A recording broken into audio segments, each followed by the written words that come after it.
Welcome back to HOA Storytime Central. The snow was not the problem. The HOA was. Karen stood in my driveway with her phone on a gimbal and yelled that my mailbox area was blocked by snow and she was reporting me for obstructing delivery unless I cleared it before the mail truck arrived. That curb snow pile is a violation, and I am documenting it as we speak. She swept the phone in a slow arc like she was shooting a nature documentary, except the subject was a 3-foot mound of frozen slush the city plow had shoved against my mailbox post an hour earlier. I stepped onto the walkway, my boots crunching through the frost. "Colleen, you know the plow just came through. I have not even had coffee yet." She lowered the gimbal rig and gave me a look that could freeze antifreeze. "You do not get an opinion, you get a fine schedule." The Aspen Grove Terrace Association Code is clear. Obstruction of postal access is a $200 violation, escalating daily. She turned the phone back toward the mailbox and narrated into it like she was filing a police report. Resident refuses to comply, creating documented hazard. I am a building maintenance technician. I know every rule in that handbook and every loophole the board pretends does not exist. Sandy, Utah winters are unpredictable, and the Aspen Grove Terrace Association has a reputation for selective enforcement. Some driveways get plowed by HOA contractors within an hour. Others, like mine, get a citation before the snow stops falling. The stakes were higher for me than for most residents, because my certification requires a clean record. Any legal trouble, even a bogus lien, could trigger a review that I could not afford. Colleen tucked the gimbal under one arm and pulled a folded notice from her coat pocket. "This goes on your account today.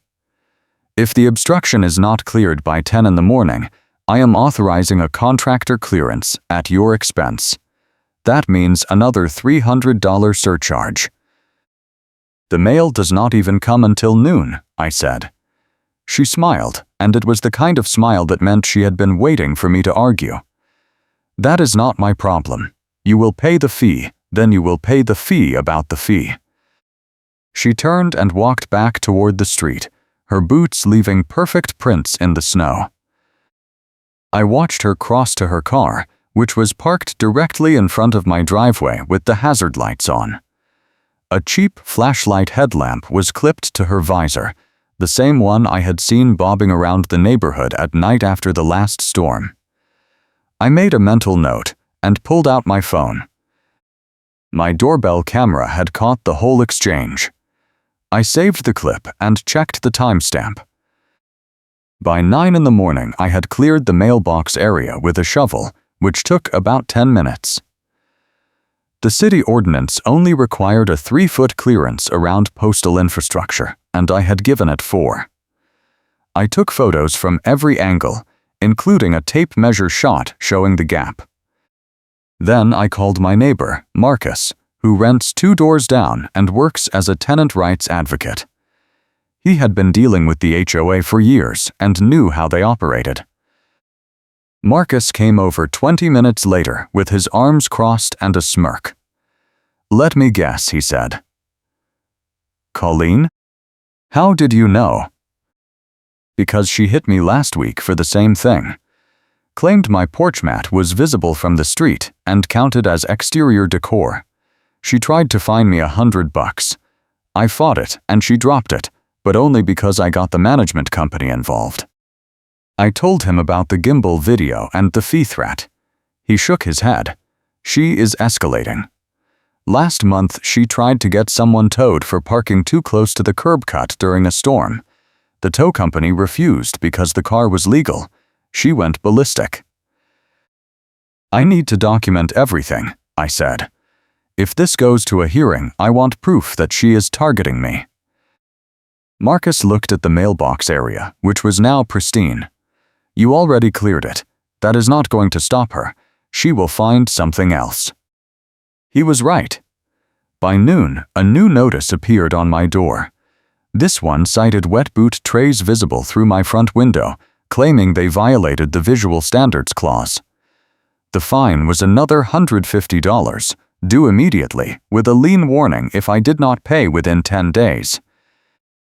I had to travel the following week to help my sister with a family emergency, and winter weather meant flights were already being delayed.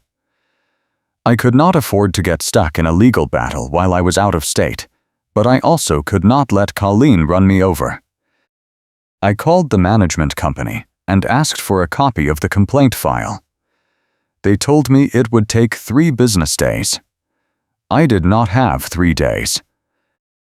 That afternoon, I was loading my car for the trip when Colleen appeared again, this time on foot. She had the headlamp clipped to her coat and was holding a clipboard. She stopped at the edge of my driveway and made a show of writing something down. I walked over. "What are you doing?" "Inventory," she said without looking up. "Your property line markers are obscured by snow. That is a boundary violation. I am recommending a survey at your expense." "The property line is marked by the fence," I said. "You can see it from here." She tapped the clipboard. "Not according to the winter maintenance standards. Obscured markers are considered non-compliant. Another $200. I pulled out my phone and opened the camera. She noticed immediately. "You are not allowed to record me on association property." "This is my driveway," I said, "and you are harassing me." She stepped closer, her voice dropping. "You think you are clever. You think you can document your way out of this. But I have been doing this for 6 years, and I know how to make violations stick. You are going to pay every single fee, and when you do, I am going to add administrative costs for non-compliance." She turned and walked toward the street, her headlamp bouncing with each step. I stood there with the phone still recording. The snow was falling again, light flakes that melted as soon as they hit the pavement. I looked at the mailbox area, which was still clear. Then I looked at the boot trays inside my front window. They were sitting on a plastic mat, barely visible unless you pressed your face against the glass. The whole thing was absurd, but that did not matter. Colleen had the board behind her, and the board had the authority to file liens, restrict access, and make my life hell. Marcus came back that evening with a folder full of complaints other residents had filed against Colleen. None of them had gone anywhere. The board always sided with her, and the management company refused to intervene unless there was clear evidence of misconduct. "I need something bigger," I said. "Something that proves she is lying." Marcus flipped through the folder. "What about the city?" "What do you mean?" "The ordinances. If she is claiming a city rule backs up the HOA code, you can check with the city clerk. If she is wrong, that is misrepresentation." I stared at the violation letter and smiled, because it proved exactly what I suspected. The notice cited a municipal snow clearance ordinance that supposedly required mailbox areas to be cleared within 2 hours of a plow pass. I had never heard of that rule, and it sounded too specific to be real. The next morning, I called the Sandy City clerk and asked for a copy of the snow removal ordinance. The clerk sent it over within an hour. I read through it twice. There was no 2-hour rule. The ordinance required property owners to clear sidewalks within 24 hours of a storm, but it said nothing about mailboxes or curb piles. The HOA had invented the requirement and slapped a city reference on it to make it look official. I forwarded the ordinance to Marcus. He called me back 10 minutes later. "This is it. This is your proof. If the HOA is citing a fake city rule, that is fraud. You can take this to a judge." I wanted to confront Colleen immediately, but I held back. If I played the card too early, she would find a way to spin it or bury the evidence. I needed to wait for the right moment, when she could not talk her way out. If you are enjoying this story, hit that like button and subscribe for more HOA battles where the rules come back to haunt the enforcers. 2 days later, my snowblower broke. The pull cord snapped mid-storm, and I was left with a driveway full of slush and no way to clear it before the next wave hit. I called a repair shop, but they were backed up for a week. I tried shoveling by hand, but the snow was coming down faster than I could move it. By the time I gave up for the night, the driveway was a mess. Colleen showed up the next morning with her phone and the gimbal. She did not say a word. She just filmed the driveway from 3 angles, narrating the whole time about willful non-compliance and refusal to maintain property standards. Then, she left a new notice on my door. This one threatened a lien within 48 hours if I did not hire an HOA-approved contractor to clear the snow. The contractor list included one company, and their quote was $800. I called Marcus. "This is extortion," I said. "Basically," he said, "but unless you can prove it, the board will rubber stamp it." I looked at the notice again. The lien threat included a line item for legal fees and something called a winter enforcement surcharge, which added another $300. None of it was in the HOA bylaws. I checked. Colleen was making up fees as she went, and no one was stopping her. That afternoon, I got a call from a tow company. They said they had received a request to remove a vehicle from my driveway for code violations. I did not have a vehicle in the driveway.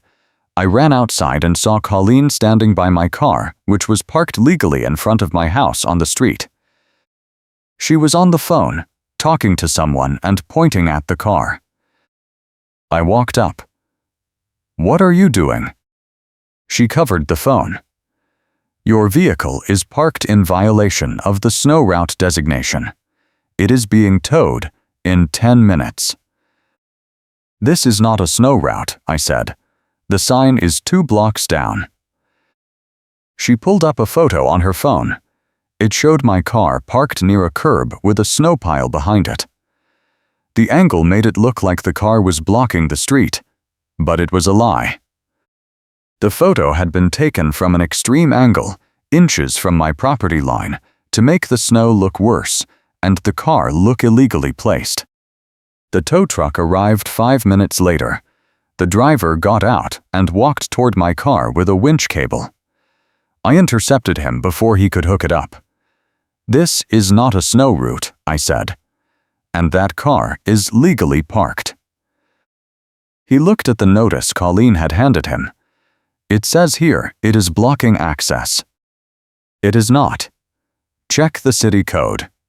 There is no violation."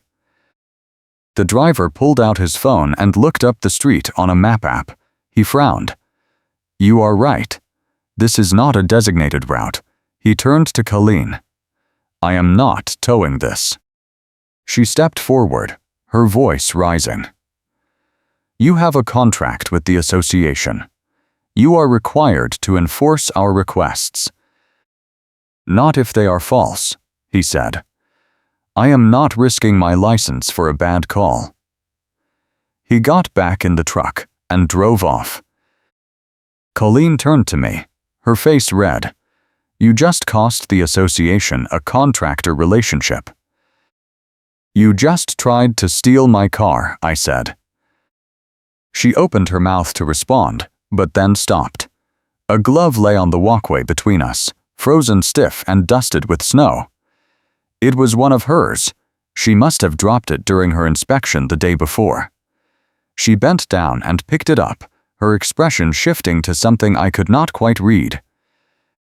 Then, she walked back to her car without another word.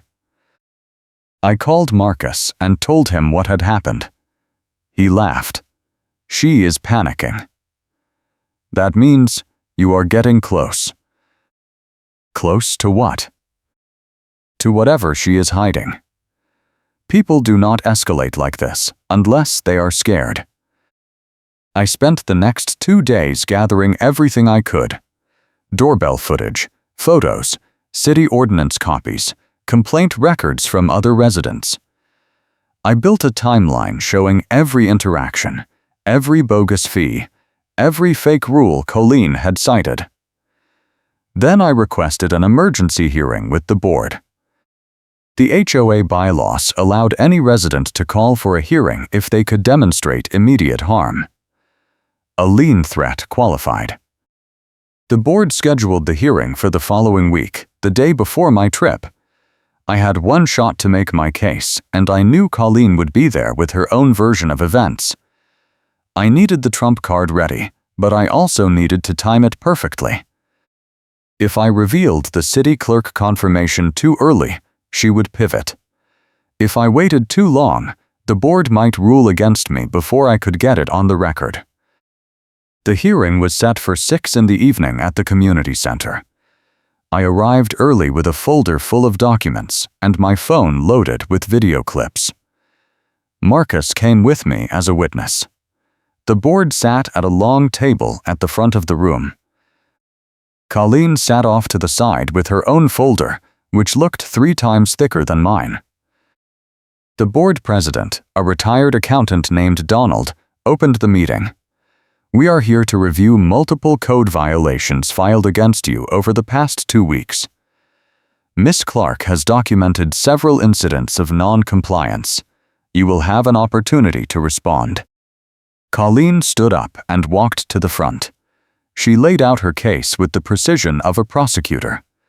She showed photos of the mailbox snow pile, the boot trays, the driveway slush, the obscured property markers. She cited chapter and verse from the HOA code. She played portions of her gimbal videos, narrating over them like a true crime documentary. The board nodded along. Then she dropped the big one. The resident has also been hostile and uncooperative. He has recorded me without consent, interfered with contractor operations, and made false claims about city ordinances. I am recommending an immediate lien and a suspension of community access until all fees are paid in full. Donald looked at me. What do you have to say? I stood up and walked to the front. I pulled out the first piece of evidence, a printout of the city snow removal ordinance. This is the municipal code Miss Clark cited in her violation notice. It does not say what she claims it says. There is no 2-hour clearance rule. There is no mailbox obstruction standard. She invented it. Colleen cut me off. That is a misinterpretation. The ordinance clearly states that access pathways must be maintained. For sidewalks, I said, not mailboxes, not curb piles. The city clerk confirmed it in writing. I handed the clerk confirmation to Donald. He read it slowly, his expression neutral. Colleen shifted in her seat. This does not change the fact that you failed to comply with HOA standards, she said. The association has the right to enforce stricter rules than the city. Not if you lie about what the city requires, I said. That is misrepresentation. And it gets worse.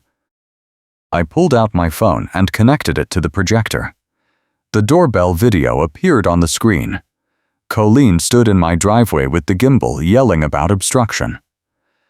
The board watched in silence as she said, "You do not get an opinion, you get a fine schedule."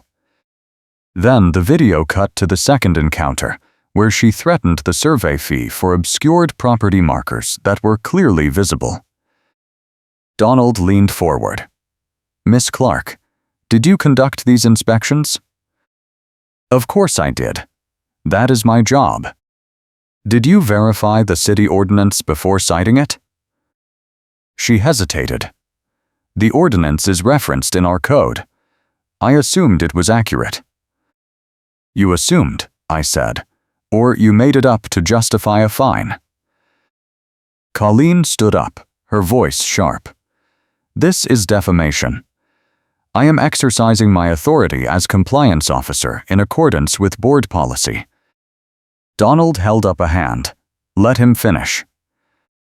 I pulled out the next document, a copy of the lien threat notice. This includes fees that are not in the bylaws. Winter enforcement surcharge. Administrative non-compliance fees. Legal costs for a hearing that has not happened yet. None of it is authorized. Colleen opened her mouth to argue, but Donald cut her off. We will need to verify these claims. This hearing is paused pending a bylaw review. I was not done. There is one more thing, I said. I pulled out a map of the neighborhood with colored markers. These are the properties that received HOA contracted snow removal this winter. And these are the properties that received violation notices. Notice a pattern? The map told the story. Every house that had been plowed for free was owned by someone with a board connection or a long-term relationship with Colleen. Every house that had been cited was either a renter or someone who had filed complaints in the past. The map showed the rule did not apply to my lot, and Karen knew it. Donald stared at the map for a long moment. Then he looked at Colleen. Did you authorize preferential treatment? I used discretion based on compliance history, she said. That is not discretion, Marcus said from his seat. That is retaliation. The room went silent. Donald closed the folder in front of him. This hearing is adjourned. The board will conduct an internal review and issue a written decision within 5 business days. All fines and lien threats are suspended pending that review. Colleen grabbed her folder and walked out without looking at anyone. I could see her hands shaking as she pushed through the door. Marcus gave me a nod. You did it. Not yet, I said. This is just the pause. The real fight happens when they issue the decision. But I was wrong. The real fight happened 2 days later, on a slushy morning by the snow route sign area, with cars sliding past and a crowd of neighbors watching. I was loading my car for the trip when Colleen appeared with a tow truck. Not the same driver from before, but a different company. This time, she had a new angle. She claimed my car had been parked in the same spot for more than 72 hours, which violated a city parking ordinance. It was a lie. I had moved the car twice in the past week, and I had photos to prove it. The tow driver hooked the winch cable to my front axle while Colleen stood beside him, arms crossed. I ran outside with my phone and my folder. You cannot tow that car, I said.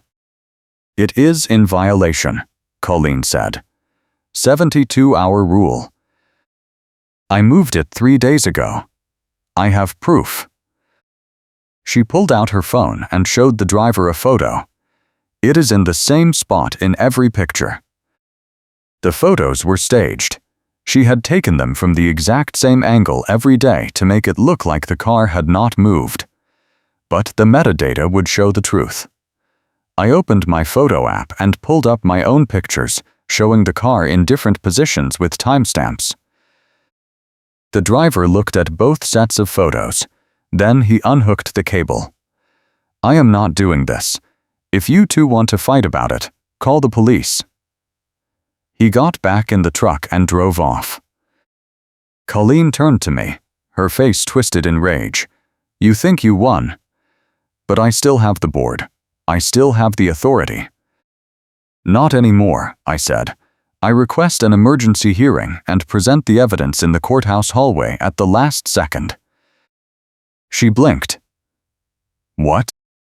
I had filed a complaint with the county courthouse that morning, citing HOA misconduct and requesting an injunction. The hearing was scheduled for that afternoon. I had not told anyone except Marcus because I knew Colleen would try to interfere if she found out. You cannot do that, she said. I already did. You are named in the filing. So is the board. A gust of wind hit the street, and the folder under Colleen's arm came loose. Papers exploded across the snow, notices and photos and bylaws scattering in every direction. She scrambled to grab them, but the wind was too strong. A neighbor walking by stopped and watched, arms crossed and smirking. Another neighbor pulled out a phone and started recording. Within seconds, Colleen was on her hands and knees in the slush, chasing violation notices while half the street watched. I did not help. I just stood there with my phone, recording the whole thing. When she finally gathered most of the papers, she stood up and glared at me. "This is not over." "Yes, it is," I said. The courthouse hearing happened at 3 that afternoon. The judge reviewed my evidence, including the city clerk confirmation, the doorbell footage, the staged photos, and the map showing selective enforcement. Colleen tried to argue that the HOA had the right to enforce its own standards, but the judge cut her off. "Misrepresenting city ordinances in writing is fraud," he said. "Threatening liens based on fabricated fees is extortion, and selective enforcement based on personal grudges is discrimination." He granted an injunction that stopped all towing and winter enforcement immediately and ordered the HOA to void the lien threats. He also ordered the board to suspend Colleen pending an independent audit of her enforcement record. I walked out of the courthouse and called Marcus. "It is done." "What happened?" The judge shut it down. No more fines. No more liens. No more Colleen. 2 weeks later, the board issued a written statement. Colleen had resigned. The audit had uncovered over 40 violations that cited fake or misrepresented city rules, and the board had quietly refunded fines to a dozen residents. The statement did not apologize, but it did admit that enforcement procedures had been inconsistent.